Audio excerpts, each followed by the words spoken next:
Thank you very much for coming. And let me introduce our guest. Today, I would like to thank very much on behalf of Faculty of Social Sciences to Professor Fuller for accepting our invitation for the second time. You were with us already last year, and I remember it was a very exciting lecture. I don't know how many of the students who are currently in the audience have heard you, but I believe they will have a great opportunity again today. Professor Fuller comes from the University of Warwick, and he has a wide range of interest and lots of very contemporary ideas and challenging thoughts. Let me say, your last year lecture left me a little bit depressed, which you warned us ahead of time, because I kept thinking about how I'm being programmed.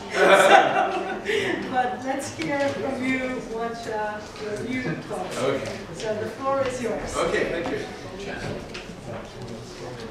Okay, first of all, let me thank Frank and everyone who's been involved in inviting me back here. And what I want to talk about, the official title of my talk is The Future of Ideological Conflict. And this is based on several things. Most immediately, an article that I have published in the most recent issue of the International Journal of Politics, Culture, and Society, which deals with this kind of issue in terms of the way in which our ideas of the left and right are changing in the times in which we live. And that's going to be the main topic of the talk. Some of you who were here the last time I spoke, and I'm not sure I actually raised it in that lecture. I gave several lectures the last time I was in Slovenia. I forget where I raised this issue. But there is a distinction that's quite important in what I want to say between the proactionary and the precautionary principles. And this will become more clear as I go on in the talk. And the idea is basically different attitudes toward risk. Okay? Because I think that the way in which the political discussion in our current century, the 21st century, is going to be framed is in terms of attitudes toward risk, whether risk is something to be embraced or something to be avoided. Okay, and that's basically the distinction between the proactionary, which is to embrace risk, and to see risk as sort of the basis for opportunities, and the precautionary principle, which is about avoiding risk and seeing risk as a threat to one's existence. Okay, the two principles aren't equally well known.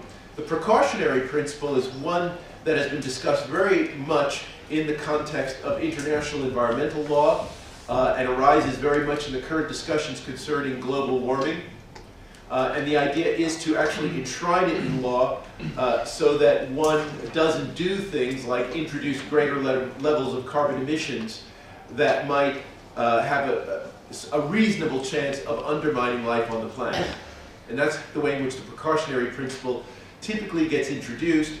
It gets introduced as a kind of, what I talk about in the paper, as a kind of a global version of the Hippocratic Oath, which medical doctors take, right? Where the idea is, in your medical practice, cause no harm. Whatever you do, cause no harm. And if that means err on the side of non-treatment, then do so. Okay? Now there's an interesting kind of, you might say, background metaphysics to this idea of the precautionary principle and also to the Hippocratic Oath, and one of which I put on the table here, is that both the Hippocratic Oath and the precautionary principle takes the idea of both life and death as natural processes. Okay? And so that when one is, so that death inevitably happens, and so the key thing is that one has a decent, proper death, not before one's time, but also not involved with crazy schemes to extend life indefinitely. Okay, so there's a kind of naturalness to death just as much to life that's presupposed here. The proactionary principle is less well known. It is more closely associated with the transhumanist movement.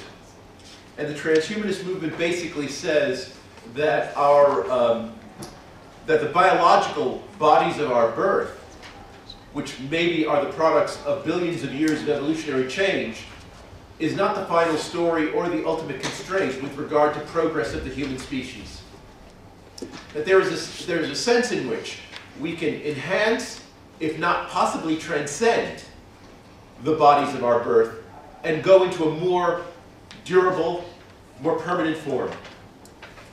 Okay, and so when you read about things like the possibility of uploading consciousness into computers, you think about the possibility of our getting various sorts of prosthetic extensions that would enable us to run faster, think quicker, whatever, and these prosthetic extensions need not be implants in the body, but could also be drug treatments of various sorts, including ones that alter the way in which the genes function.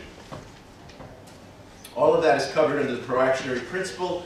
It is all in support of a more experimental way of living in which we are stretching the boundaries of our being and going beyond what we are just given by our birth. So nature does not operate as the bottom line with regard to normative issues in terms of how people should live their lives in the proactionary principle.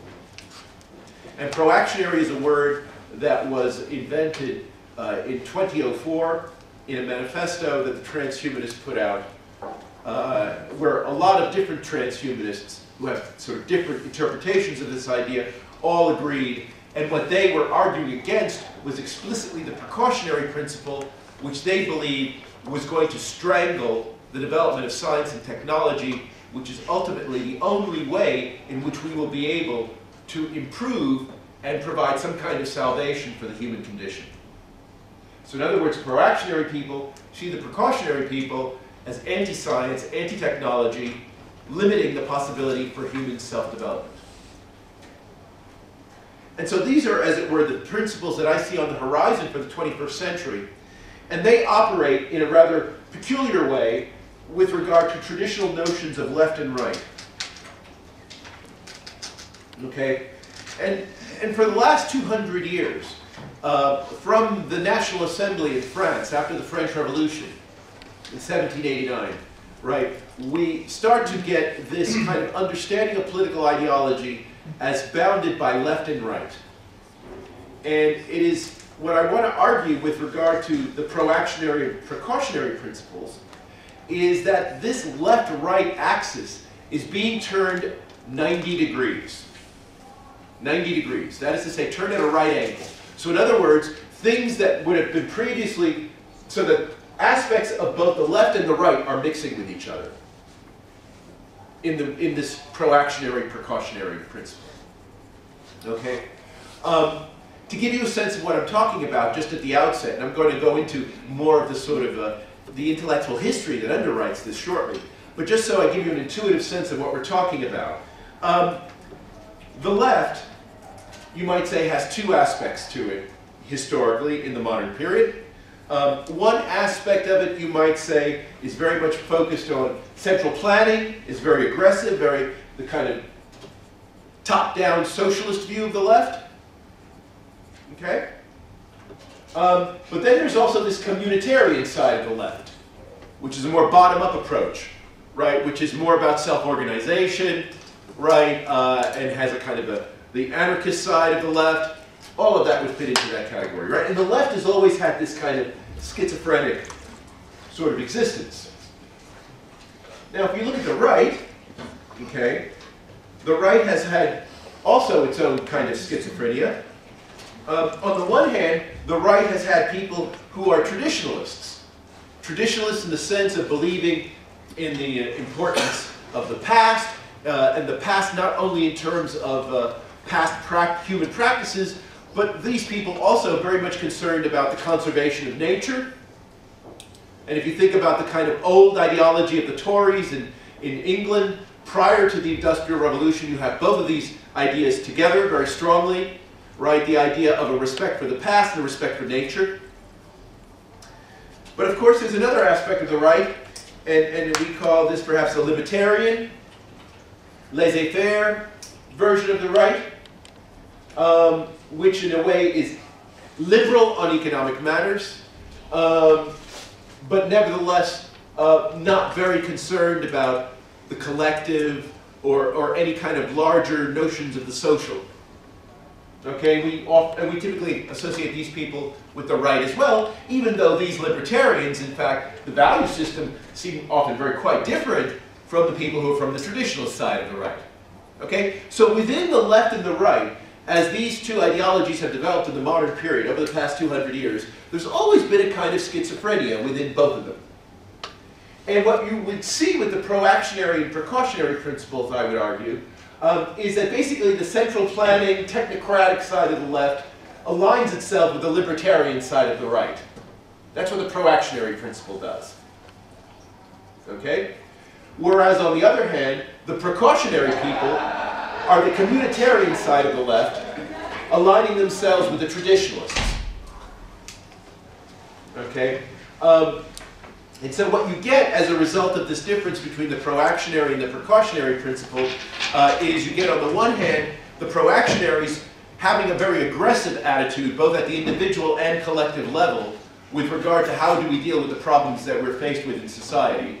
Very experimental, very risk-taking. Whereas with the precautionary approach, again, both on the left and the right, we have a much more measured, conservative, protective kind of attitude. Okay?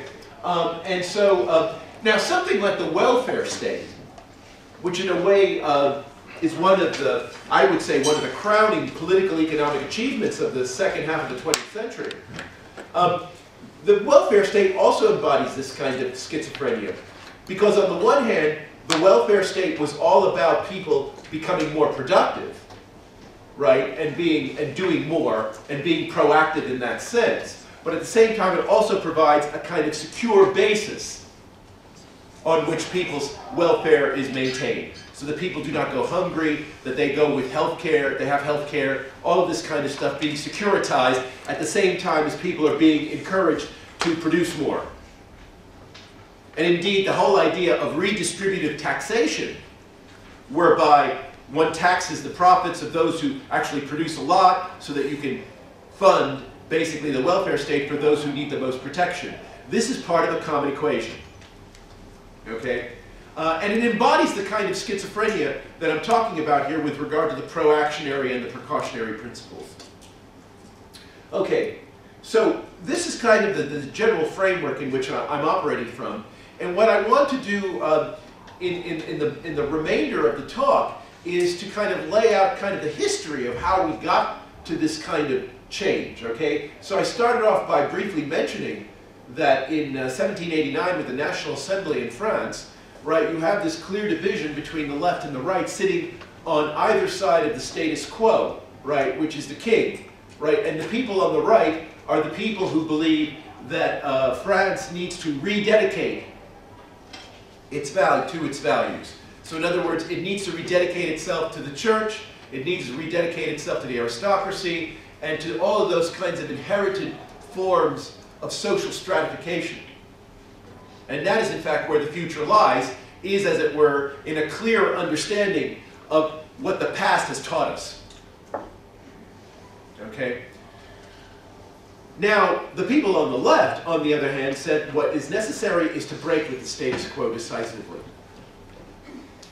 And from this standpoint, the kind of people who we would now, in retrospect, call liberal and socialist aren't so clearly distinguished.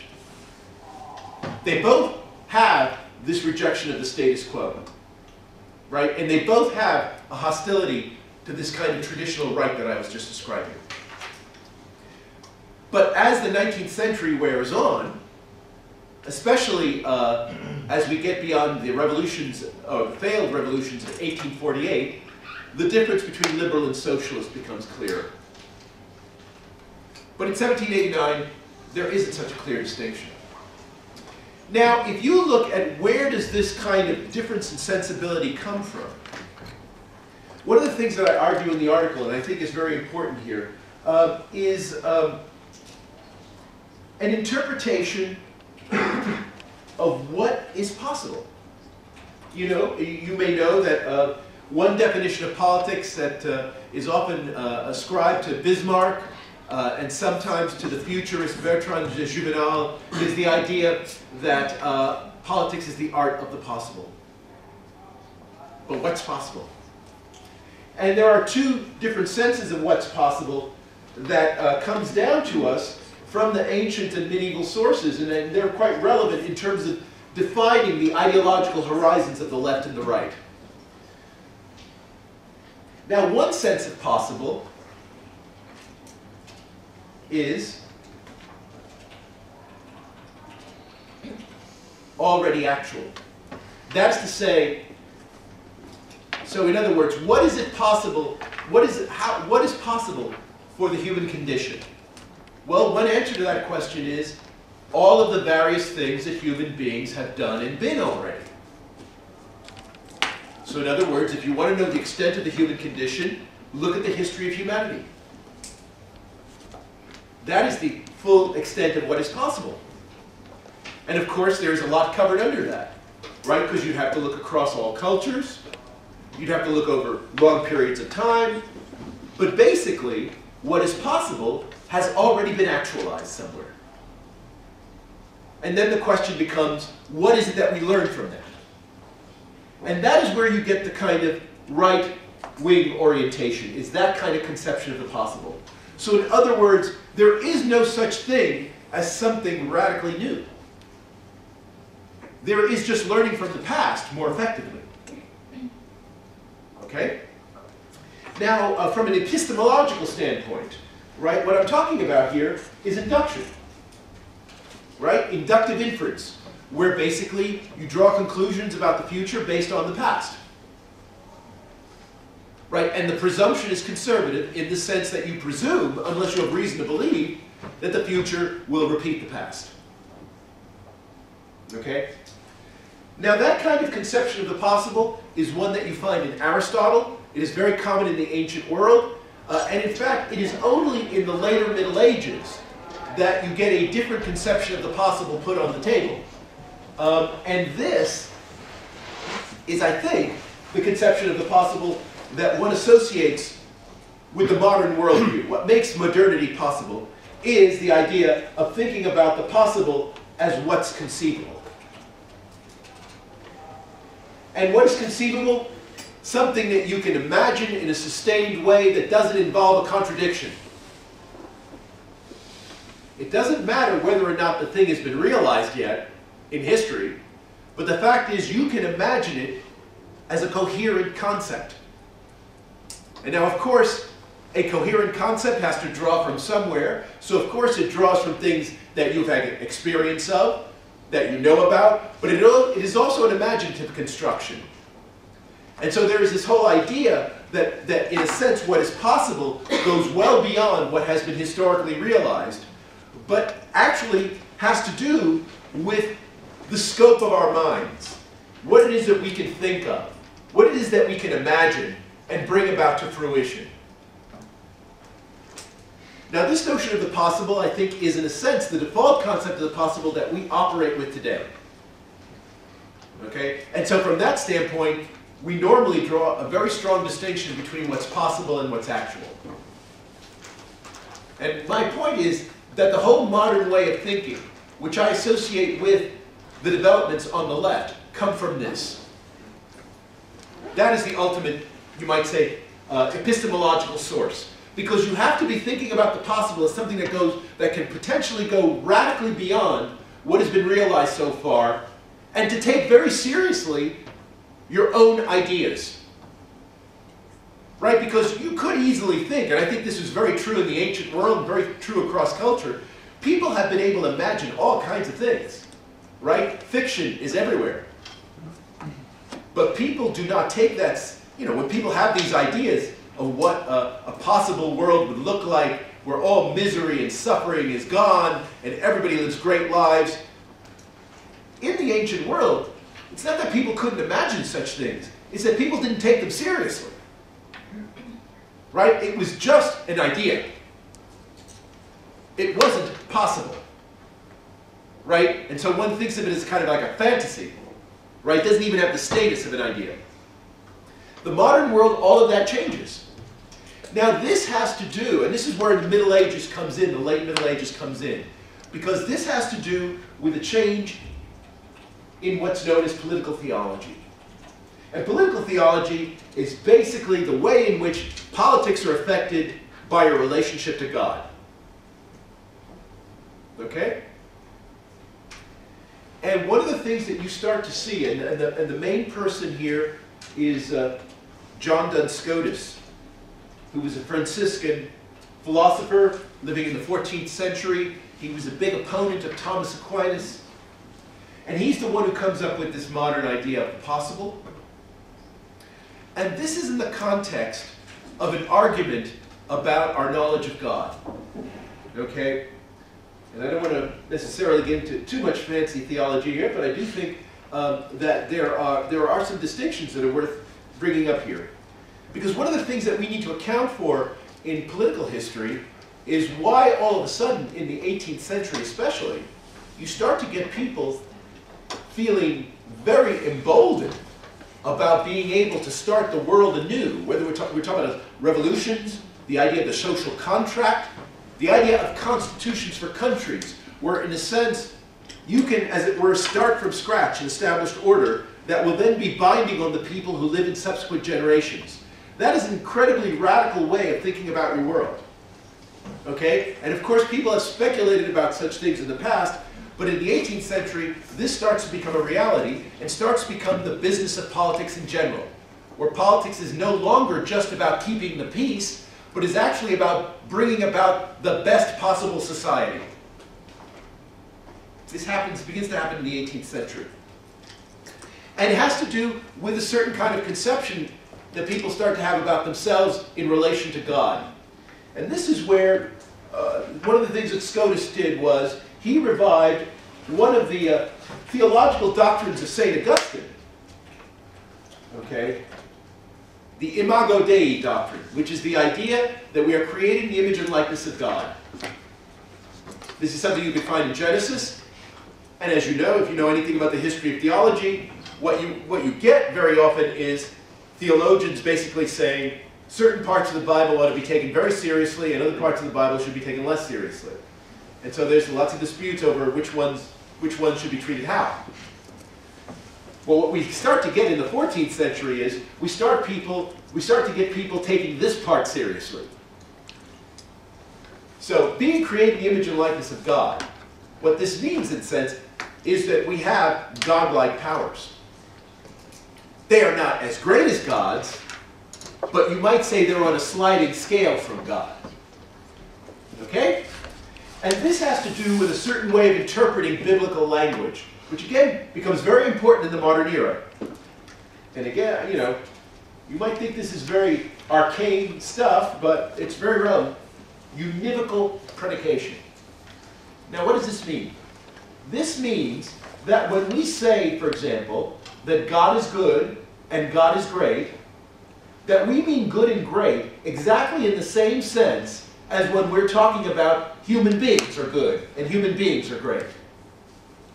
The difference is God's got more of it. But the quality is exactly the same. That's univocal. Univocal, in other words, is you treat these predicates, great, good, powerful, knowing, all these predicates that get assigned to God, you treat them as meaning exactly the same thing when you're talking about God as when you're talking about human beings. And the difference between God and humans is a matter of degree, not kind. Okay? So we are a lesser version of God. We are not some other kind of being, but a lesser version of God. This is the radical move. Now what this means, of course, is that if that's true, if you take that seriously, then all of a sudden the kinds of ideas and thoughts that you have as a human being start to look different. Because it's no longer, you start to trust your ideas, right? Because the whole idea here is that God himself, how did he create the world? Well, he had some ideas and then he puts them into concrete. And that's this creation story, supposedly, okay? Well, human beings can do the same. Human beings have ideas and they can do the same. So in other words, one of the consequences of this kind of theological doctrine where you make human beings differ from God only by degree and not kind, is that you start to trust your ideas more. You start to say, okay, just because we've never had this kind of social practice before, just because we've never had this political system before, doesn't mean it might not be a bad idea. But we need to try it out. We need to make it real. And my point to you is, that change in sensibility, in human beings taking their ideas more seriously, as something that is worth acting on, right? Where human beings become creators. Just like God is a creator, human beings become creators of their own fate. That is a very decisive moment that opens up the modern political worldview, which starts to give a space for what we broadly call the left. Okay? That's where it comes from. And that starts to come in the 14th century. And the first place where this doctrine actually has some impact, it's before it hits politics. As I said, with politics, it really only starts to happen in the 18th century, where you get the social contract theories, where people can create their own societies from scratch. Okay? But before that, for 1 or 2 centuries before that, in the 16th and 17th centuries, this worldview has an enormous impact on science. And what we call the scientific revolution is, in fact, the application of these ideas about possibility, about univocal predication. It is about those ideas being applied to our understanding of nature. Okay? And so what's the point here? Well, if you look at something like Sir Isaac Newton, and you look at not just Newton, but Kepler, or Galileo, or Copernicus, or any of these people who we consider to be instrumental in the scientific revolution, one of the things that all of these people have in common is that they are trying to think about the universe from first principles. In other words, they are trying to inhabit the mind of God, which is a phrase, of course, that still gets used. But what I am maintaining to you is that in the 16th and 17th century, this idea of getting into the mind of God was taken literally. Right? It was taken literally. That it is possible, because human beings partake of the same qualities as God does, that human beings can rethink God's thoughts. And this is certainly what Sir Isaac Newton thought he was doing when he came up with the laws of nature. So he figured, this is God. God is the most powerful, most knowing being. God will operate in the most efficient way possible. So the point of doing science is to figure out how to explain the widest range of phenomena by the smallest number of principles. And this is what he set himself out to do, and hence he came with 3 laws of nature and the principle of gravitation to unify, to give a kind of unified worldview. Now, why did anyone think this was possible, feasible, or credible to do? Because this was not something Aristotle was trying to do. Never crossed his mind to do something like this. But Newton did this, because Newton thought he was inhabiting the mind of God. And if you know anything about Sir Isaac Newton, you know most of his writings, his private writings, were on theology, trying to reconcile the Bible with his physics.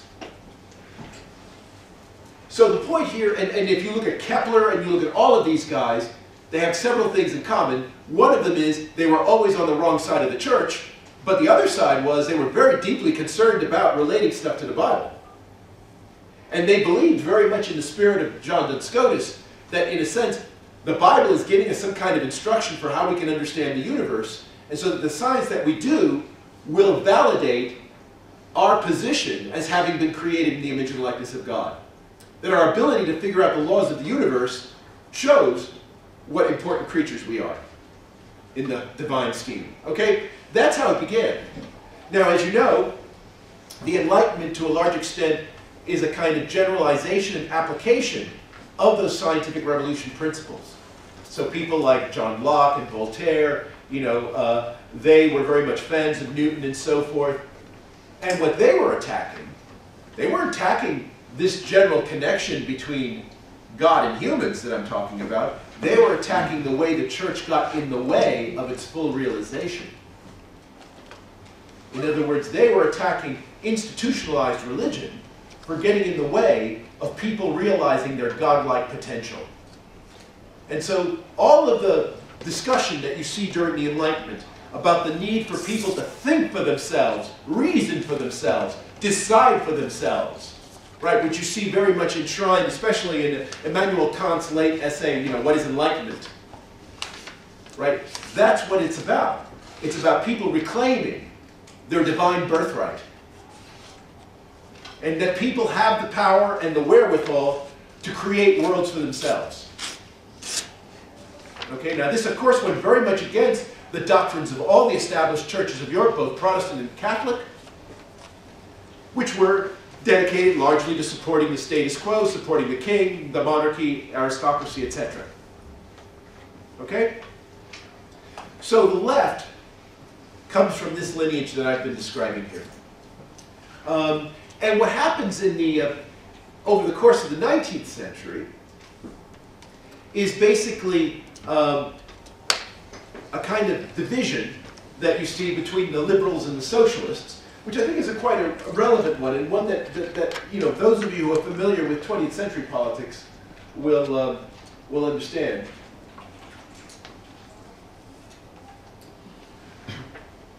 Here's the question, right? If you look at the right, one of the things that the right has going for it, you might say, is the idea that there is a sense of what the best society is in a fairly concrete way, because it's something that's been vindicated by history, right? That's what I was saying earlier about the old notion of the possible.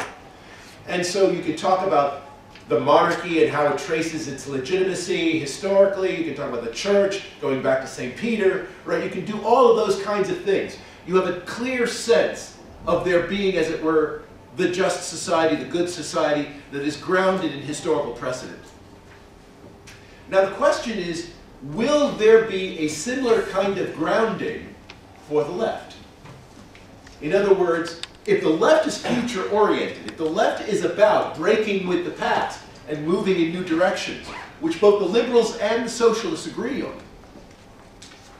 then is there some other world out there, right? In other words, the anti-tradition, the new utopia, right? Which isn't back in the Garden of Eden, which is where the conservatives said we all descended from, right? But rather it's in some, communist utopia perhaps.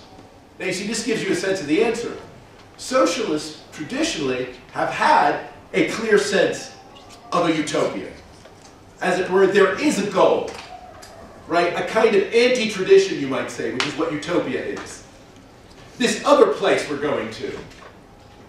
And that's what gives legitimacy to everything we do in the meantime. Right? So it's the mirror image of what the people on the right are doing. Right? Because the people on the right are going to say, the reason why it's good to do things the way we're doing them now is because we can trace the legitimacy back historically to where it came from. The people on the left, a la socialists, they say, well, actually, we're justifying everything we're doing now in terms of the future. So there's a kind of forward justification taking place. And this is why, when people complain a lot about socialist politics, right, it's a kind of ends justifies the means kind of mentality, right? Because there's a sense in which we've got this utopia we're heading for. It is going to provide the full realization of the human condition, but there'll be various things we need to do along the way, right, in order to get there. And you may not like it. But nevertheless, it's necessary to get to that promised land. So it's ends justifies the means. So it's a forward sense of legitimacy that is the antithesis of what the conservatives were doing. Okay? Now the liberals are different. The liberals abandon the whole idea that there is some goal we're all going toward, or that there's some past we all came from. It's kind of make it up as you go along. Okay? So there isn't a collective project, either backward-looking or forward-looking. Right? And those of you who know something, the best society just turns out to be what people can agree amongst themselves from moment to moment. And this is where liberalism is associated very strongly with electoral politics. Right? What's the best society? Well, who wins the election next week? Okay? Also, free market capitalism, same thing. What's the best society? Look at what people are buying. Right? That's liberalism, okay? And that's deliberate. That's not a failure of liberalism. That's what liberalism is supposed to be. Okay? And I think that's a very important point to keep in mind because, you know, there's a sense in which these two positions are really, the liberal and the socialist position, in terms of how they conceptualize the good society, really very, very different. Okay? But what they both share is this opposition to the past. This opposition to tradition. Okay? But they move in totally different directions. Now, one of the things that becomes very interesting in this context, you know, talking about liberalism and socialism, is because both liberals and socialists see themselves as guarantors of human potential. Right? So as opposed to the conservatives and the people who look to the past, right, both liberals and socialists make arguments about saying we're going to enable people to be all they can be. Okay? And then the question becomes, how do you know you've done this? How do you know you're doing this, right? Now, from the liberal standpoint, the issue boils down to providing opportunities. But opportunities don't say much about outcomes. Okay? So, the idea here being that, if you know, the classical kind of liberal definition of a society is one where everyone is granted the maximum amount of freedom as long as they don't interfere with other people's maximum guaranteed freedom. Right? Jointly realized maximum freedom. But none of that says anything about outcomes. So you have quite a lot of freedom, but then whatever happens to you, that's it. You're the one responsible. And your humanity, as it were, lies in your freedom. Your humanity doesn't lie in a particular kind of existence that you're heading toward, but rather it actually resides in the process of exercising your freedom. That's where your humanity is. Okay? And so the expansion of opportunity becomes the liberal idea. And here, in fact, the liberals will make the point that, you know, the problem with socialists is that socialists have some preconceived idea of where people ought to go. And in that respect, they're not that much different from the conservatives in terms of trying to constrain what people might be. Now, the problem, of course, is as you look at the history of liberalism, the history of, and especially with the neoliberalism and so forth,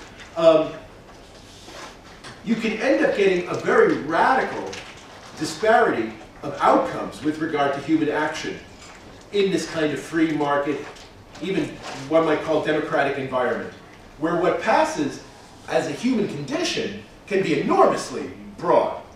Right, from the very rich to the very poor, under all kinds of circumstances people live. And the question to ask is, well, is this a good thing or is this a bad thing? And see, the liberals do not have an answer to this question because they don't believe that there is actually some kind of good situation to be in other than to enable people to exercise their freedom. There is no goal one's going toward. The socialists are quite different. The socialists actually have a notion of the ideal society. There are different versions of it depending on which socialist you are. But there's a clear idea, and you're trying to work toward that. And sometimes there's even a notion within socialism that it is impossible for anyone to realize their full humanity unless everyone does. Okay, so there's this kind of collective project that's being presupposed. Now, one of the things that these are really two quite different, radically different ways, the liberal and socialist ways, of thinking about what it is to advance the human condition. And they don't sit very well with each other. And one of the things that the welfare state tried to do in the 20th century was, in some sense, to combine them. Okay? And so the idea was you would have the liberal side, which would encourage a high level of productivity in people as much as possible to produce as much, but there was also the securitized side, namely you don't want any elements of society to be so far down, so low, that they can't contribute at all to society, so there's a redistribution of wealth that takes place. so that you keep a kind of balance going between the liberal and the socialist sides.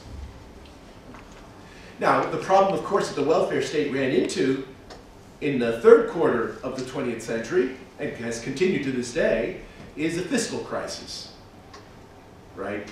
Namely, how much redistribution one needs to do in order to enable everyone to live in the appropriate lifestyle, especially given that all of this productivity is happening within a capitalist economy that goes through enormous amounts of fluctuations. And it's been in this context that in which the welfare state has begun to fall apart, and that a lot of the fundamental assumptions about what the welfare state is about has been called into question. Okay? So I'll give you an example. One of the things that every year I teach graduate students a seminar called Politics and Social Theory. And one of the things that I've been able to chart over the years is kind of the advance in sympathy, not necessarily articulate sympathy, but sympathy in practice, to what we might call a neoliberal worldview. Okay? And one of the ways I can judge this is by asking people about how concerned they are about the fate of the poor, where we have 1.5 billion people on the planet still living in pretty clearly impoverished conditions. Okay? And this is despite all the relief aid, development aid, all the stuff that's been done. This figure doesn't really budge very much. It's still 1.5 billion. That's a lot. And given all the other problems that we have in the world, the climate change problem, we have all these other problems, we have the budgetary crises that are happening across the developed world, to what extent should we still be concerned about these poor people? Should we, or should we just write it off? We tried to solve the problem of poverty. We can't solve it. And people will just, pay with their lives, essentially. Now, you might think this is a harsh view. It turns out that this is a view that most of my students think in the end is going to happen. And they're not going to do anything to stop it. So I posed a question in terms of, would you lose much sleep if, in a sense, the commitment to ending poverty declined over time, as we're concerned with all these other questions that we have to deal with? They wouldn't lose sleep. In fact, these are the students who are actually more concerned about global warming than they are about poverty. Okay? Now, this is an interesting point, because if you go back to the early 19th century, you go back before the period where you start to get a very strong kind of socialist movement mounting in Europe in the starting with the Communist Manifesto and the utopian socialists of the middle part of the 19th century. Before that time, the liberal view, which was the dominant view of the people on the left, was that there's a sense in which if you really take seriously the idea that everybody's responsible for their own lives, then it is important that they are given opportunities to find jobs, to get income, whatever. But at the end of the day, it's all about decisions they make. And when they have been given the opportunities and they still decide things that end up undermining their long-term existence, that's their choice. And there's nothing natural about people having to live indefinitely. And there's nothing natural about people having to live a certain number of years. People live whatever amount of time that their freedom enables them to live. So people like, so Thomas Malthus, if you're familiar with the political economist from the early 19th century, actually put a kind of theological spin on it. But of course, Charles Darwin, who picks up his ideas of natural selection from Malthus, puts a more secular spin on it. But it's the same idea. And so nobody was losing too much sleep. In fact, the arguments were being made that attempts to try to save the poor from themselves, as it were, right, to raise their conditions, to radically transform their environments and their worldviews, was in fact counterproductive. That it would end up being just a waste of money. And it would be violating their freedom in any case. Okay? Now this, of course, changed substantially once socialism became an ongoing political movement, and not just from the socialist movements that were anti-establishment, but of course the socialist movements that became part of parliamentary politics, with social democracy and eventually the welfare state. That changed that whole conception of things. And then we started talking seriously about development aid and all this other stuff in the 20th century. But that political moment may be passing. That's my point. My point is that political moment may be passing. And you know, one of the things that one has to think about then is, how does one define the boundaries of the human condition? Because one of the things about politics that's very important, and this is a point that I've been emphasizing in the work I do on what I call Humanity 2.0, is it's hard to talk about politics unless you have a sort of sense of the boundaries of who are the relevant agents, who matters, okay? And under what description do they matter?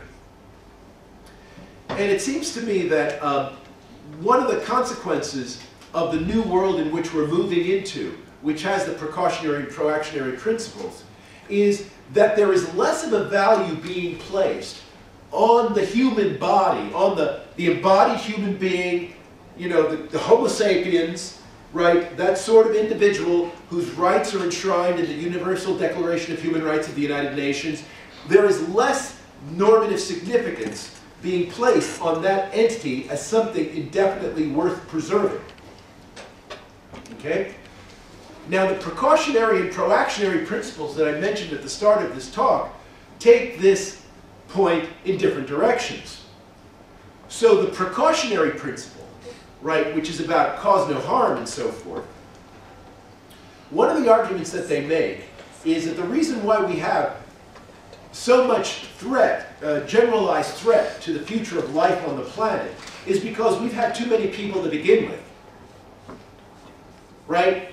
That are you know, the kinds of modern politics that we have practiced have enabled enormous numbers of people to live enormously long lives, even though we have not thought through the ecological consequences of this. And now we are paying the price. And that what we need to do is to shift the normative focus of our politics away from just the fetishizing of human beings, the more the better, the longer they live, move away from that kind of notion, which is very much enshrined in the welfare state, of course, get rid of that, and move instead to a generalized concern for the future of life in all its diversity. That's to say, across species. Human beings are just one among many species. We need, the normative value that we ought to be promoting is biodiversity. And biodiversity, in order to be maintained, may require fewer human beings. Okay? Now, so, from that standpoint, while it is regrettable that there are all these impoverished people who may end up living short lives, etc., in the long run, it's probably for the better. Okay? And that we will end up getting to a sustainable level of human population that will enable us to live with other creatures in a climate and in a world that everyone can flourish at the right levels. So nature provides a kind of ultimate constraint, and that the normative value is provided not by being a human being, but by living. Living is more important than being human in the precautionary view. Okay? Now on the proactionary side, totally different scenario. Because from the proactionary side, there's no particular value being placed on the human body either. Right? The human body, and this is, in this extent, the proactionary principle has a lot of the kind of libertarian sensibility that I associate with the liberals historically. Right? Namely, your life is an experiment, basically. Right? Your whole life is an experiment. And people will do various things with their lives depending on the opportunities that they have. And some of those things will pay off, and others will not. And that's just life. Life's all about taking risks. Okay? Now, what's important from the proactionary standpoint is that everyone benefits from the outcomes. This is what I've been arguing in the work I've been doing in this area. Namely, you may suffer the consequences individually, but everyone learns about what that means. Right? So in other words, why did you die when you were 23? Oh, I took some crazy drug. Well, that's important to know. Will that stop? Will I therefore stop somebody else from doing something crazy? No. But it would be very important because, in a sense, you've got a record, you have evidence, you have something you can draw on, but then you still give freedom. You give people the freedom to then experiment in whatever ways they want, but with the knowledge on record. Okay? And from that standpoint, dying is not such a bad thing in itself, right, if it is done in the right way, where we can record it, we can understand it. So if people are starving around the world, we want to know at what levels are they starving, right? We want to know all these kinds of issues. I mean, one of the problems that we're facing now, and the reason why I bring in the problem of the poor, is not just because of this general lack of concern that seems to take place about them these days, but also because there has now been studies of the way in which the poor, now when I say the poor, I mean the poor of Africa, not the poor of Europe, but the poor of Africa, how they think about their life possibilities. Okay, so there's a very interesting book that I recommend you all read that came out last year called Poor Economics. Okay? Not that the economics is poor, but it's the economics of the poor. And so Poor Economics is by a couple of MIT economists,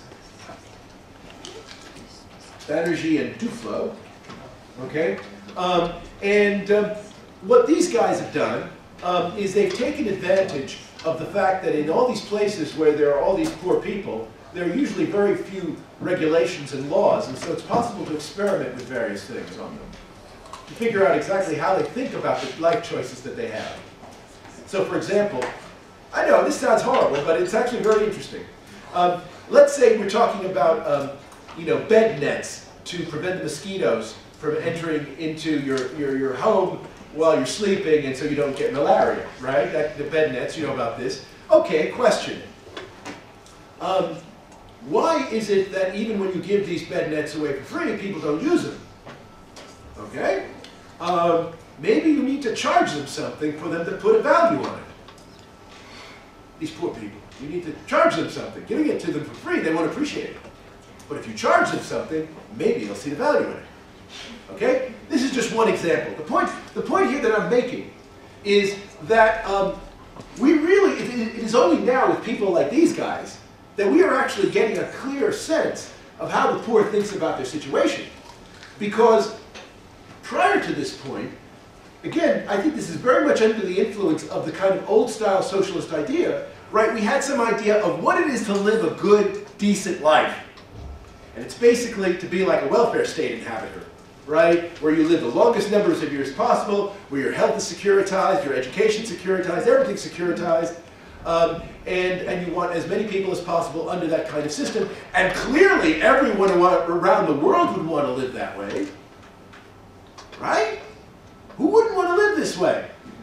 Well, of course, nobody ever consulted these Africans, okay? Now you might say, well, they're not in a good position to judge because they're starving. They can't think clearly. Now the thing here is interesting because there's a certain truth to this. This is one of the points that's being made here. That you have people who basically have organized their entire societies, their entire lives, the way they live their lives, with the understanding that they are probably only going to live as long as all the other people in their families have lived, which is maybe 30 to 40 years. Everything's organized that way, okay? And the question here becomes, suppose you tell them, well, if you adopt these practices, if you use these bed nets, all these things we're giving to you, that then then you'll actually live, longer, twice as much time, you'll be twice as productive, all this kind of stuff. First problem is they don't trust you, okay? That's the first point. The second point is they can't imagine what it would mean because their entire culture is underwritten by the fact they don't live that long and they don't do those things. So, in other words, we're talking here a heavy dose of cultural imperialism. Okay? A heavy dose of cultural imperialism is required to, quote, save these people. And then the question becomes, okay, so Banerjee and Duflo actually document, and the big problem they think is that, in a sense, because these people are used to living in such a short-term way, where every day they basically have to maintain their existence by getting getting clean water again, in other words, things that we can take for granted because we have infrastructures in our society, these people have to kind of recreate for themselves every day, essentially. And so there's a high level of stress in their bodies. In fact, they've measured the cortisol levels in their neural system, and they find out poor people just have it maxed out on it. So they actually, their whole bodies are working in a different way to adapt to this circumstance. And this colors entirely the way they think.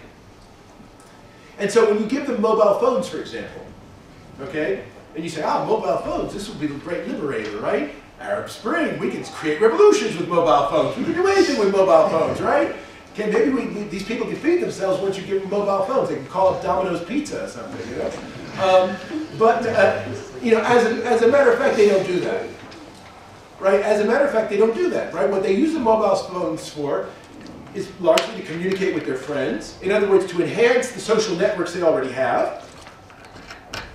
But what they don't do is radicalize into some new revolutionary life form. Okay?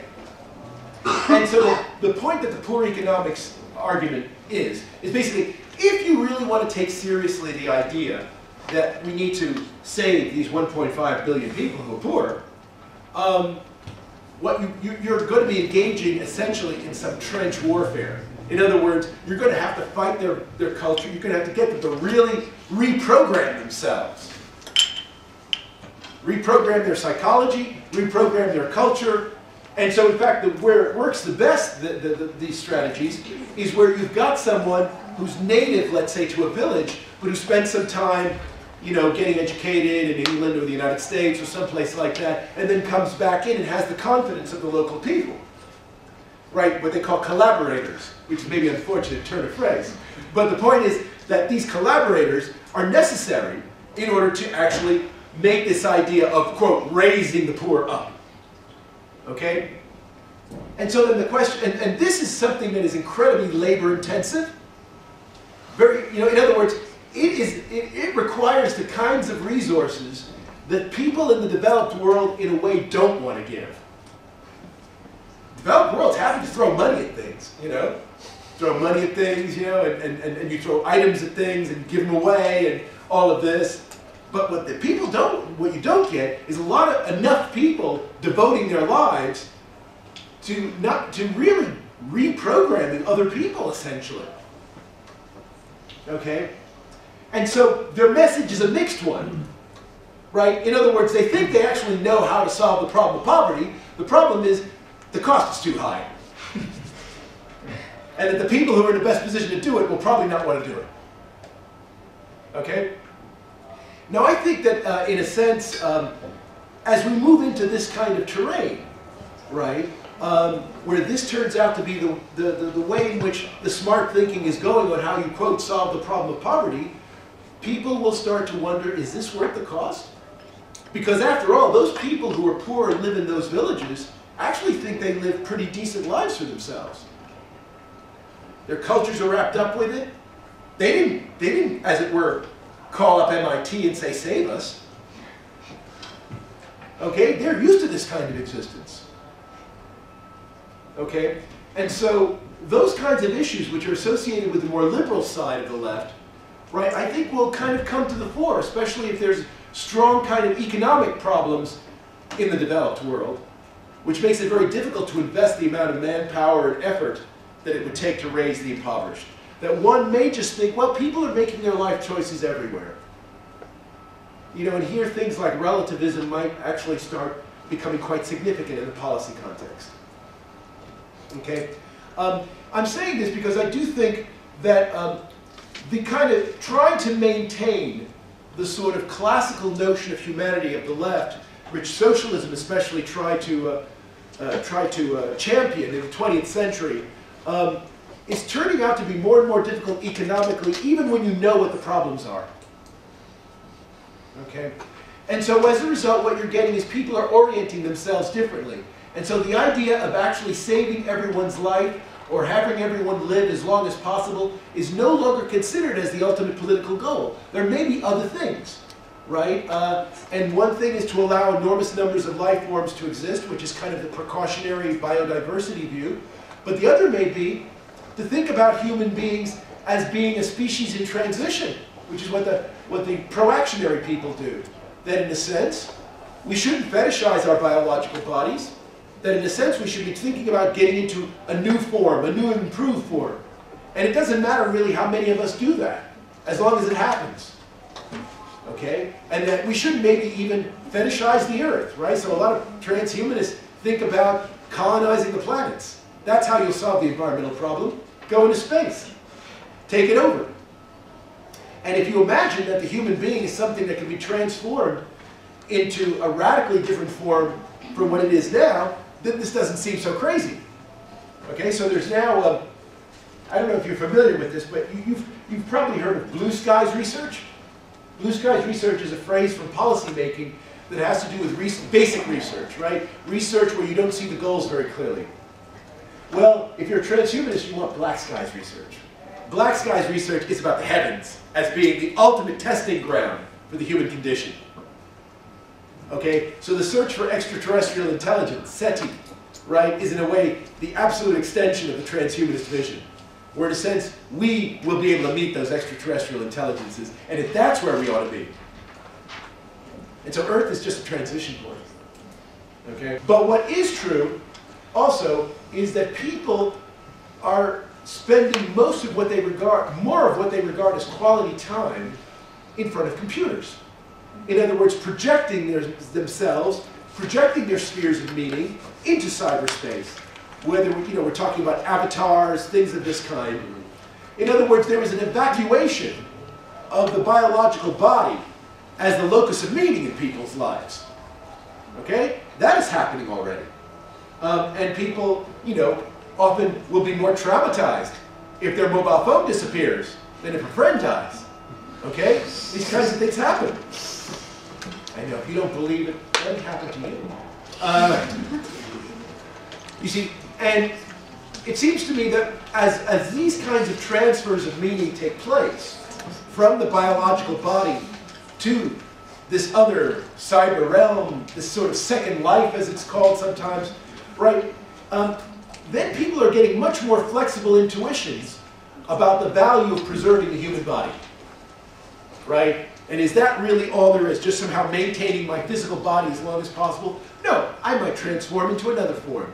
Now, if you have that attitude, you might also at the same time have a much more relaxed attitude toward people dying. Say, well, people live the lives they can live. The body is just a container for living. Once it's expired, that's it. Move on. Okay? So the issue about what the sanctity of life means in this new world is going to be one of the things open for question. But the main issue, it seems to me, is going to be what is going to be the sphere of politics. What is going to be encompassed by it? And you can see two kinds of scenarios developing now, and here I will conclude. Namely, what's happening in the legal sphere. Okay? So, on the one hand, with the precautionary side, you're getting a greater legal protection for animals. Okay? Greater, animal rights, perhaps even. That's happening. And so, for example, we're beginning to have discussions in the UK, discussions already exist in Spain, about the possibility of people having their pets defined as significant others to be covered under the health service. That is, publicly funded. Okay? As if they were people, kind of thing. On the other hand, what we also see in the law is that increasingly people are being held responsible for their cyber extensions, for their avatars. And there was this very famous case in Britain where a couple who had met in Second Life, the two avatars met, and in real life they got married, and then the wife finds out the husband's having an affair with another avatar in Second Life. Divorce is granted because the judge says significant part of their lives, the most significant, most meaningful parts of their lives that's pertinent to the marriage was happening in cyberspace, and so what happens in cyberspace is legally accountable. Okay? This is just the beginning. This is just the beginning, but what it's doing is it's opening up the whole sphere of how we define what it is to be a human being and the extent to which our intuitions of how important being a human is becoming more and more blurred. Okay? So I'm going to stop here, but what I've been trying to show here is that the politics of the left and right for the last 200 years basically presumed a fairly common, solid notion of the human being that would be administered to in various ways. But now we're in a period where these intuitions have been exploded. They've been exploded both from the failure of the welfare state, I would say, and the failure of socialism. But they've also been exploded by all of these other developments that have to do with the global warming, with the changing status of animals, and also with the extension of cyberspace increasingly into our lives. And I'll stop here and open up for discussion. Thank you.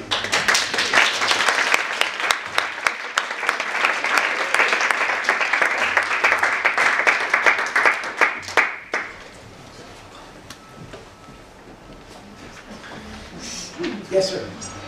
I have several questions actually, but I would just like to, if you could expand on the notion of the failed welfare state. What do you mean by failed welfare state? Well, in terms of the difficulty of being able to provide all the public services for all the people as demanded, and I would trace the failure of the welfare state. Well, there are a lot of possibilities, but one of them is when you start to get state subsidization of industries that are failing just to keep jobs afloat. Okay, that's one part of it. Another part of it is when you start to think, and this is the neoliberal turn in the welfare state, when you start to think that everybody needs to go to university, and that has to be publicly funded, because the welfare state worked as a way of funding universities when only 10 to 20% of the population were going, and it was thought that those 10 to 20%, by what they accomplished, would then benefit the rest of the population. But as soon as you started to say that everybody had to go to the university, and that had to be publicly funded, then you put an enormous bill on the taxpayer. Okay? So when you have our basically state-subsidized industries that are failing, and then you have these kind of, what I think were misplaced promises about the need for everybody to go to university. And so this begins to create an enormous bill for the state, right, that the taxpayer doesn't want to basically pay. So I think that's kind of where it begins to come at that point, all right? So I think, the ideal of the welfare state was, well, there were a few, there's one more problem to the welfare state, and that is people living longer. Okay, so when the welfare state was first established and you had a retirement insurance, right, when Bismarck established it in 1890, right, people were only living 1 or 2 years beyond the retirement age.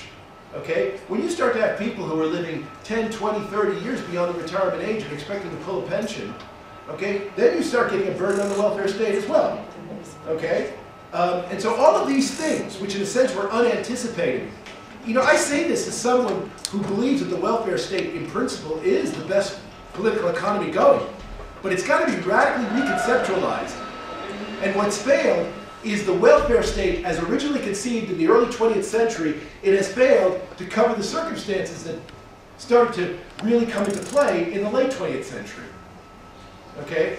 Now, one of the things you might do, I'll give you an example of a sort of proactionary way of dealing with the welfare state, is that you start to systematically enhance people, you know, by drugs or whatever, medically enhance people so they can work longer, so they can be productive longer and pay more into the system.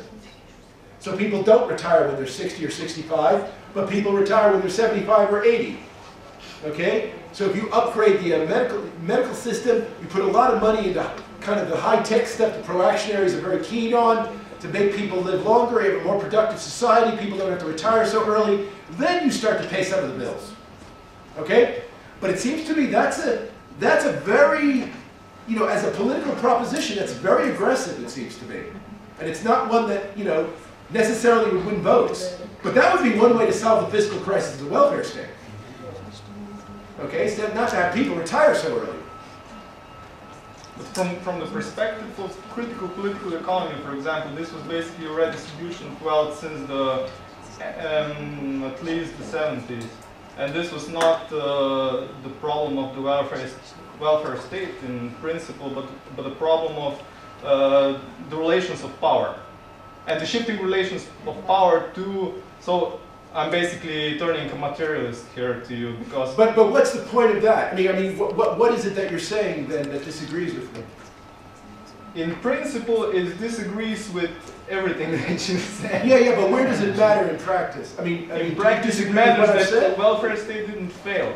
It got eradicated by diverging and different relations. The welfare state is still around. It's become neoliberal. No, that's not.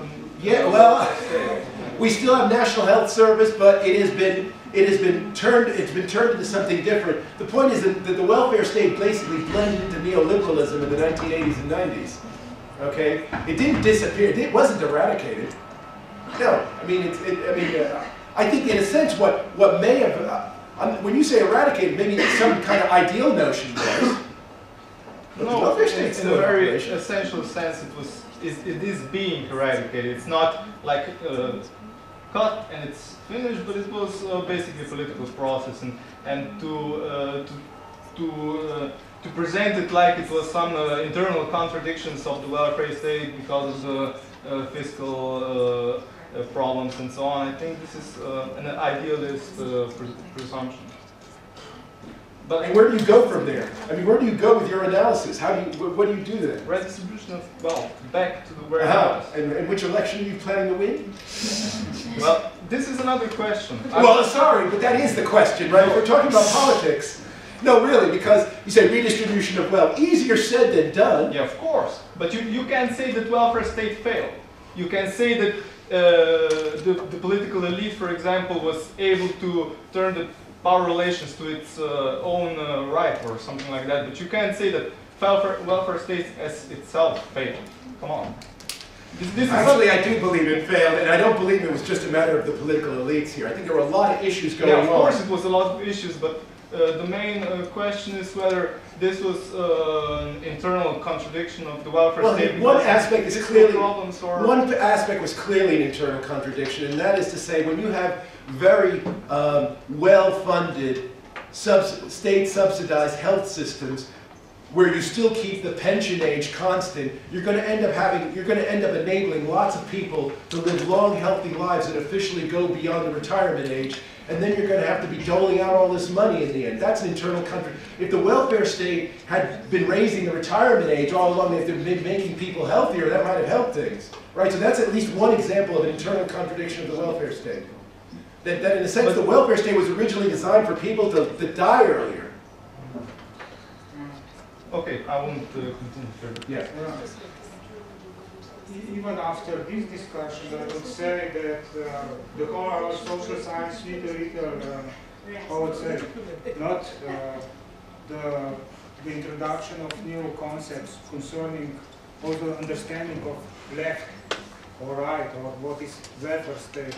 I would say it's very important that Steve said that how important is connect our thinking also with these questions, proactionary and precautionary, or how to understand how we should arrange risk in the future. I connect your lecture with some of my reading of similar analysis, and if biases maybe this question about transhumanism, posthumanism, still a little academic discussion, but in some other countries, in the United States, it's a really political question concerning these new technologies.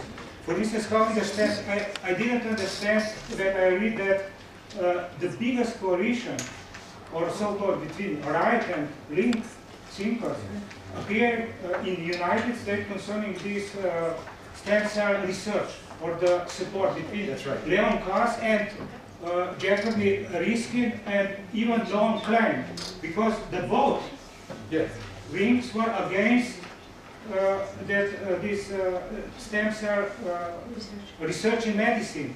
And in that sense, I would really need also this understanding in our I would say we need paradigm shifting in the sense that we need understanding also what role play the technology in our society. Yeah, I mean people. In that sense, it's fantastic what you. I mean, I think this is this business about this is a good point, right? The precautionary people on the green side, what they're worried about with the stem cell research is the possibility of unleashing new organisms. You know, in other words, the disturbed biosystems and things of that kind. And this is very much you know, you might say this is, you know, from the standpoint of science, this is incredibly constraining, right? And I don't know how you people here think about the Greens. I think of them as kind of a right-wing movement. But I know some people think of them as being on the left. But in this context, they definitely seem very right-wing. Because basically, if you take this kind of Green perspective, they're incredibly precautionary, right? So you won't advance any kind of research if the consequences, you might unleash some kind of foreign agent or something that hadn't existed before in the biosphere. And, you know, so you end up getting these very peculiar combinations aligning themselves in the United States and elsewhere as well. Yeah, and I think that's very important. I mean, in the UK, we have a small Green Party with just one member of Parliament, but they recently put out a position paper called Guardians of the Future. And this position paper basically said that there should be an additional house beyond the 2 houses of Parliament that has veto power over any piece of legislation if it is deemed to somehow jeopardize future generations. Okay? You know, as if that were something one could tell, right? So the point here is definitely it's err on the side of caution, emphasis on the erring, right? Because the point is that if you think there's any possibility that there might be a problem, stop it. And that's a completely risk-averse approach. And there are people who will advocate this position and still think they're on the left. Which left is this? I want to know, right? I mean, this is where I think you can see the polls, the ideological polls changing. I'd just like to add a comment to the proactionary, precautionary dichotomy. Well, basically, I think in practice or in policy making, you sometimes get a bit of both, let's say. Yeah. If you look at the transnational level of the European Union, you basically have the Commission that's, let's say, proactionary oriented, and you have the Parliament that's, let's say, precautionary oriented. And the legislation or the policy that comes out of that is, I'd say, a compromise of both in the end, or usually more on the side of pro-action than on the side of precaution. I wanted to get a name on the screen here, but I'm not sure what's going on. But just to press some button, ESC or escape or move the mouse. Move the mouse, I think. I mean, because there's a person, I mean, on his point, the European Commission actually has some very interesting discussions on this sort of issue. And there's one, the person who's director of research, whose name I'd like to put up there because you might want to follow it up. His name is René von Schomburg. I don't know if anyone's heard of him. René von Schomburg, okay, who has written about the precautionary principle, but in a way to make it proactionary, right? So in other words, given that the precautionary principle has a certain kind of presumption already in a lot of international agreements, he doesn't want it to get in the way of actually advancing scientific research. So he comes up with these very interesting kinds of interpretations where it becomes compatible with a kind of proactionary standpoint. But I do think, yeah, his name is René von Schomburg. Oh, yeah, and so that's a good point you're raising. So it connects responses with innovation. Yeah, the concept. That's right. That's right. The concept of responsible innovation. That's right. And it's also connected. I mean, you can see that at the European level, as they've now launched the Innovation Union. That's right. Previously, you had the Knowledge Society, but the Knowledge Society is apparently, I don't know, not innovative enough, not that's right. proactive enough. So yeah, no, that's right. right. The Innovation Union. That's right. And that's also the keyword of practically every policy document that we get there. Yes. Innovation. Yes, sir. Hi, thank you for your talk. Two questions, probably. First one, probably just for clarification, another one for discussion. When you spoke about Locke, being talking to Newton, to Kepler, and all the others, how they were attacking the institutionalized church, how they wanted people to think for themselves, to reclaim their birthright, to think the world. Would you say that deism was the answer? Was that theological or epistemological answer to the? It was. I mean, it was both. I mean, one of the things that deism was very clear about was the idea that if you that God could create, if God created the perfect universe, it's a sort of self-running machine whose intelligence is tractable to our own intelligence. In other words, we being created in the image and likeness of God, think sufficiently like God, then we can figure out the universe in its own right. And by figuring out how the universe works, a la Newton, we in a sense will affirm our faith in God. So one of the consequences of this for the field called natural theology in the 18th century was you got a lot of people who basically believed that the way you came to a belief in God was entirely through reason, right? And this turns out to be enormously controversial, of course, right? Because you know, if you go down this route that I was describing, you know, you might ask, well, why do we need to have faith in any kind of, in some sense of a radical break from reason? Because after all, if our minds are sort of creating the image and likeness of God's, then with enough effort, we should be able to figure out how God's mind works, how the universe works, and as it were, you know, assume our role within it. So where does some revelation notion of faith come in? And that was, of course, a real issue, right? Which at the end of the day, you know, in the 19th and 20th centuries, you know, that's when you start to get the agnosticism, the atheism, you know, where a lot of these people who in the 18th century would have been deists, by the 19th century, they're totally out of religion altogether. Yeah. Okay, second one. Yeah. When you were talking whether to embrace the risk or to avoid it, Yeah. would you say that on a political level, that is a question of whether to avoid the political conflict or not? And if not, would you say that then Chantal Mouffe is right in when she proposes, you know, her antagonistic democracy, and is that the route that you're taking, basically? I am sympathetic with that. I mean, I do think, though, I think one of the things that has to be worked out is exactly what is the role of the state in this. Sure. Okay, because, see, here's one of the problems I have. One of the problems with the proactionary perspective as it stands now is, politically speaking, it's libertarian, generally, okay? In other words, there's no sense of the collective whatsoever. And so when the proactionaries say, well, you know, you take your risks, you do your thing, it's basically, you might say that the conflict you're having is with nature, right, or something like that. It's not with other people in some collective project.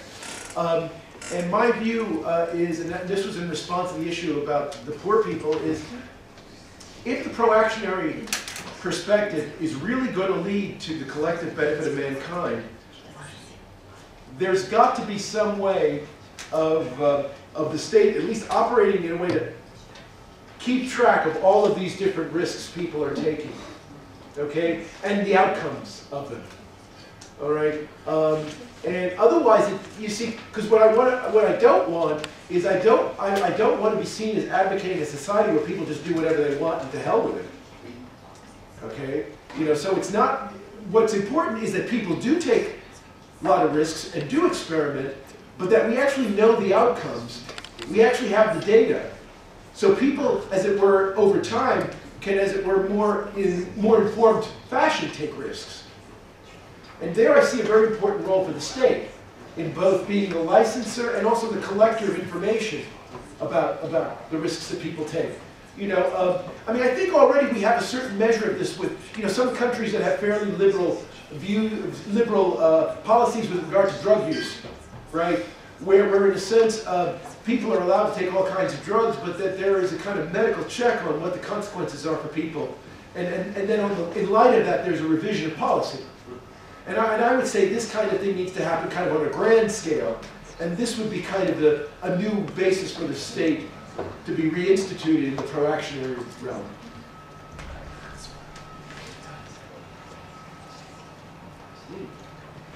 Other questions? People are talking amongst themselves, but yes. Yeah, maybe just a little question. You were emphasizing in the poor of economics, or yeah, poor, that it just work with people from Africa. I just wanted to say to ask, what is the difference between poor people in Europe and poor people in Africa? Good question. No, good, excellent. I didn't say this, but I do think there's an issue here of what economists call time preference. So the idea here being, suppose you know you got two goals, right? One's a short-term goal, one's a long-term goal. The long-term goal is actually worth much more than the short-term goal. But there's some ambiguity about whether you'll actually get the long-term goal. Should you invest the effort to try to get the long-term goal, or go for the short-term goal, which is a sure thing, and gives you some pleasure, but not as much as the long-term goal, right? What's the time preference?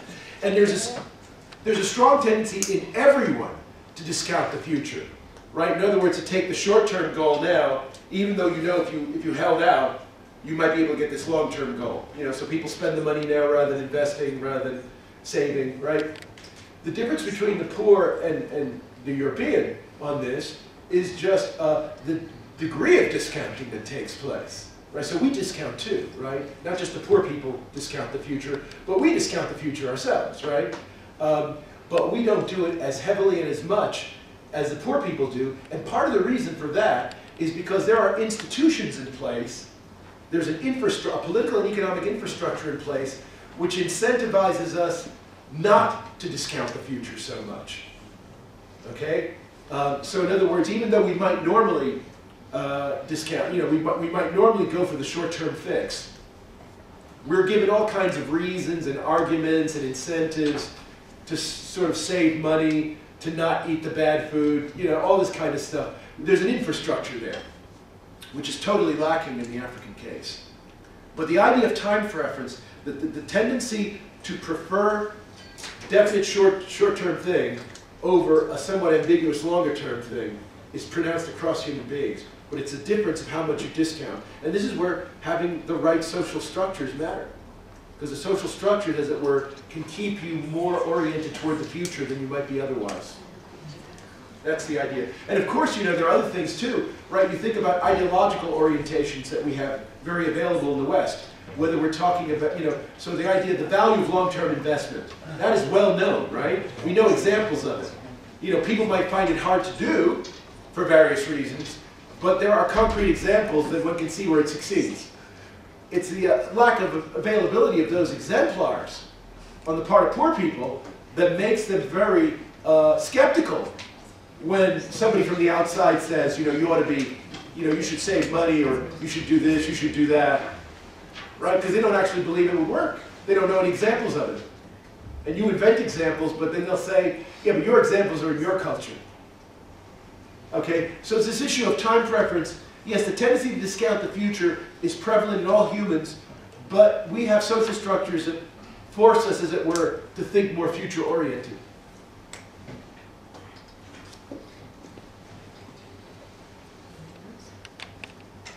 Any other questions?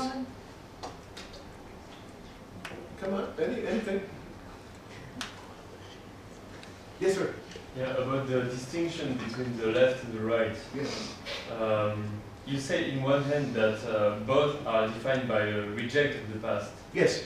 And in the other hand, you say that the right, for example, the right wing, is considering what is possible as what was possible in regard to the past, what has been done as a proof of what is good. Right.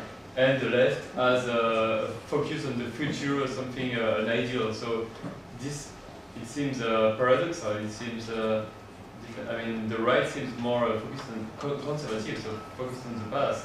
Yes. But why is that so paradoxical? Because you said as well that both were defined by the reject of the past. And No.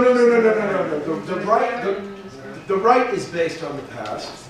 Okay, and it defines the possible as things that have already happened. But the left is based on possible as a kind of an idea, a coherent idea that one might have.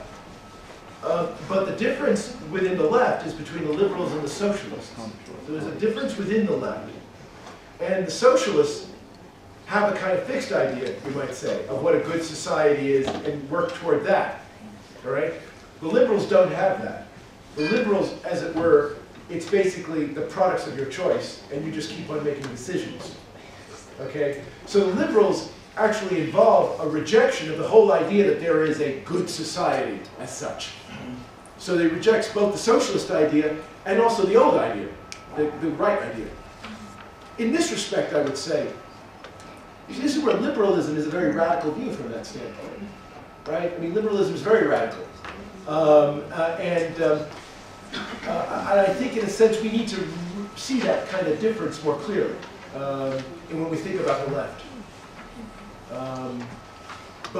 Yeah, I mean, you know, one person who I think understood this distinction in the left was Karl Popper.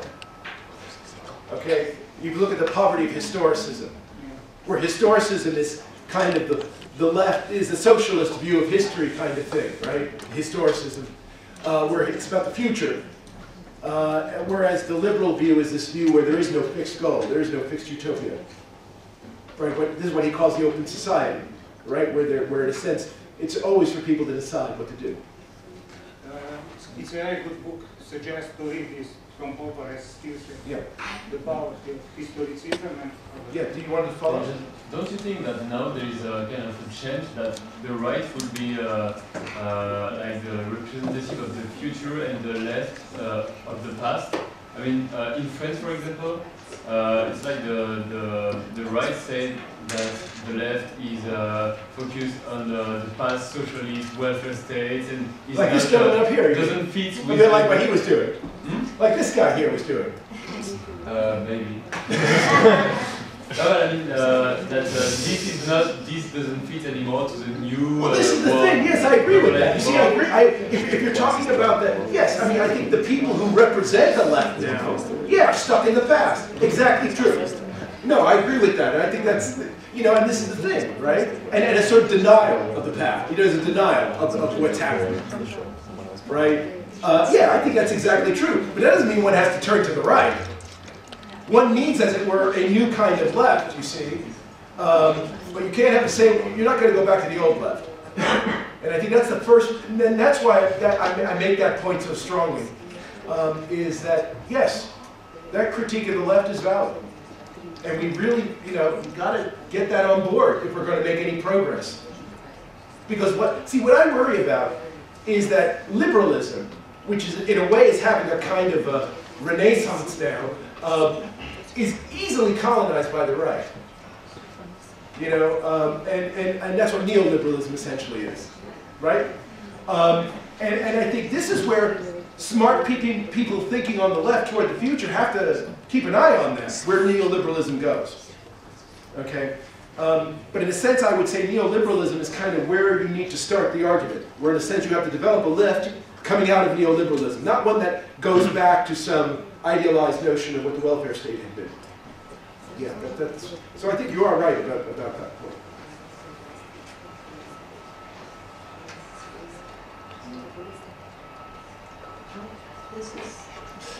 Can I just have one comment because you provoked me intentionally? Well, wasn't he right? Isn't he right? No, he's not right, because neoliberalism and liberalism of today are not so different from the liberalism of the 19th century. So it's quite different. It's not that different. In neoliberalism certain aspects it is, and in certain aspects it's not. Okay. No. See, classical liberalism actually was for a very minimal state, okay?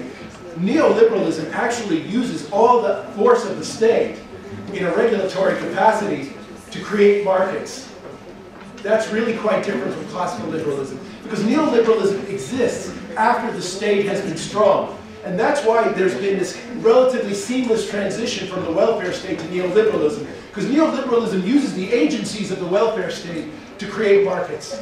And classical liberalism didn't have a well-developed state yet. That only starts to happen in the late 19th, early 20th centuries. So the historical difference is a big difference in this argument. Who enclosed the commons? Was it not the state? Come on. You have to have some historical perspective also on the material circumstances. That wasn't the state doing it. That was there were laws that were enforced, but the state wasn't an agent. The state wasn't an agent in the 19th century. Now you're ridiculous, real. It was a legal arrangement, but it wasn't anything like no market spurs up like from nothing. It's always. I understand that. Yeah. I understand that. Excuse me, I must make here intervention. Maybe it's for us all a little paradoxical, but to listen how it is. Because really that is so evident, you know.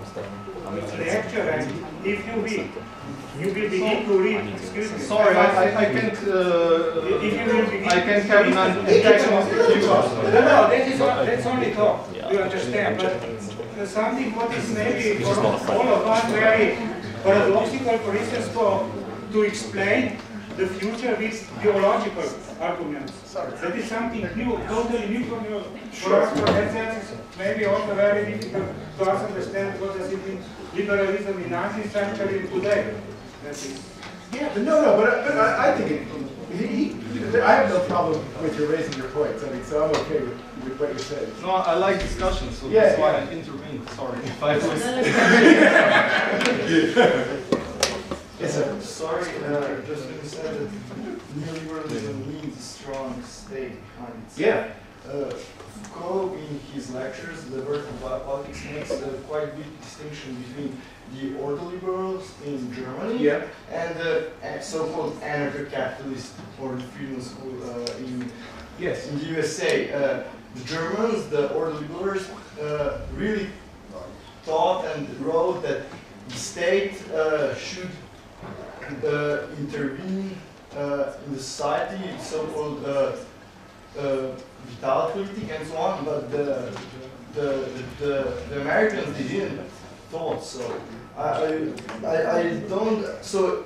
Yes, but we live in an ordoliberal world. Yes. That's the point. Yes. And the Chicago school people you're talking about on the other side, their views changed over time. Okay. And they became closer to the ordoliberal view. In fact, one area where you can see this is they're changing attitudes toward intellectual property. Because in the beginning, the Chicago school was against it. Right? They were the anarcho-capital, like you were saying. But now they believe that, in fact, you need the state to ensure property rights, to provide the kind of capital development, the incentive for capital development that enables the economy to become more productive. So that, I think that's maybe just an answer because they don't have good groups to get profit. And because of that, they need states to reinforce these rights. No, I agree. Probably. No, I agree. I think but you are, I mean, Foucault is correct that in the beginning, if you're looking at the Chicago school in the beginning, yes, they were totally different. That is true. But they evolved over time, these guys. And maybe just comment, I think that we also here in Slovenia, the leading economists, they're all ordoliberals, at least in my point of view. They don't like when people call them neoliberals, but actually, at least when I read about ordoliberals and when I read what they propose, that's the same thing. Do you know about this on this point? Okay. Freeman typed. Do you know about the non-tolerant society? Have you heard of this? Yeah. Okay. This is because if you want to see the history of all this, there's this not a secret society, but a closed club, you might say, of guys who've been, these guys including Von Hayek and people who stem both the kind of Chicago style and the ordoliberal style that have been meeting in Mount Pelerin, Switzerland, every year since the 1930s. And this is how neoliberalism got incubated, okay? And you can see how their views change over time on these matters in relation to the way in which world events are taking place. And these are the guys who, you know, they're basically, they're professors at many different universities in Europe and the United States, and they're gradually educating various sorts of people, and they have this very long-term plan of saving capitalism through the state, right? And they begin, because what they're worried about is with the Great Depression, there's this concern that capitalism will become completely swamped by socialism. But what they realize is that you're not going to go back to some kind of free market capitalism in the old 19th century sense, but that you need the state to maintain the market. And so how exactly you do that? They developed these ideas over 50 years. And so you can look this up on the web. They have a website, Mount Pelerin Society. And you'll see all the people who've been part of it, who joined it. And there's a book, an anthology of writings by historians of economics and so forth, called The Road to Mount Pelerin. Because that's one thing that the left can learn from neoliberals is that these guys have a long-term strategy. They started in the 1930s, and they really only started to have a lot of traction in the 80s. Okay, but it's the same guys. And the editor, you may know a radical economist in the United States, Philip Mirowski. I don't know if some of you may know. Does anyone know about him? He's a very interesting guy, just generally speaking. Look up his works. He is the editor of this book called The Road to Mount Pelerin, which in a way teases out all of these different roots from which neoliberalism came and how the people involved change over time in response to the changing political conditions of the second half of the 20th century. I mean, a really interesting story, of course, is, you know, the great test ground where neoliberalism really was unfolded was Chile. Exactly. Right? That's the thing. That was the first experiment made. Yeah. Exactly. No, exactly. And these guys were behind it. Because they were already sending their economists down in the 1960s, because you know America with the Project Camelot and a lot of these other so-called development aid programs for Latin America were sending all these economists to make sure everybody stays properly capitalist, right? And so when Allende gets to power in 1973 or whatever, they got their people already on the ground to undermine him. It's amazing. But this is part of what a long-term strategy enables you to do. And so I recommend people read this to get the whole story. Yeah.